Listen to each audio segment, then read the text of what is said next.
See, I always like to say that hate comes from love, whether it be something that you love that becomes something you hate, or something that you hate because it affected something that you love. It has to start from the chicken before it gets to the egg.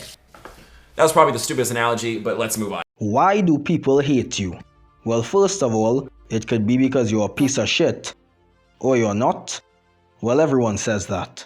Some people are pieces of shit and they just don't know. Like it's natural for them to act that way. Well, if you're sure that you're pretty cool and a good person, then this is probably why they hate you. First, let's talk about the idea that hate comes from love. If you have a lot of love for something or someone, you will have stronger hate. If your favorite show has a terrible ending, or God forbid some shitty remake, because it's your favorite show and you love it so much, you will generally become very angry. Compared to a show you just find to be okay. Let's say you've been working in this new job for a month, and one of your co-workers does or says something that pisses you off. It may upset you, but imagine if your best friend of 10 years betrays you. The anger you would feel would be exacerbated because of the deeper connection and exponentially more love that you have for your best friend. So you can see that hate and love are really connected quite strongly. The more love you have, the more hate you will have if that love is betrayed. Now I'm about to enlighten you with the greatest piece of wisdom about people hating you. It is not someone's job to like, love, or even respect you. That is one of the biggest misconceptions that we as humans have. It is the notion that if you haven't done something bad to someone, that they will not do anything bad to you.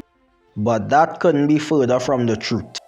Sarah could meet Susie for the first time, and Susie could be extremely friendly to Sarah. But Sarah could still hate Susie. Why?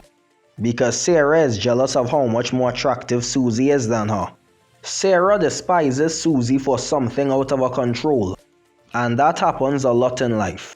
Let's say there are two guys, Chad and Jim. Jim hates Chad. But why? He's never even spoken to him.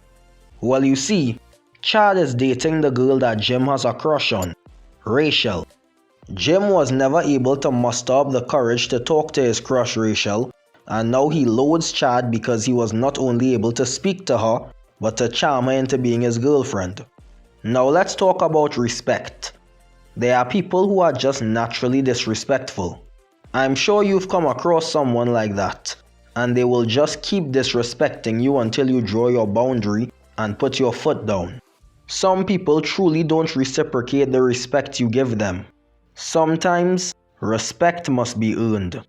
Also, when it comes to the idea of liking and loving, these two are conditional.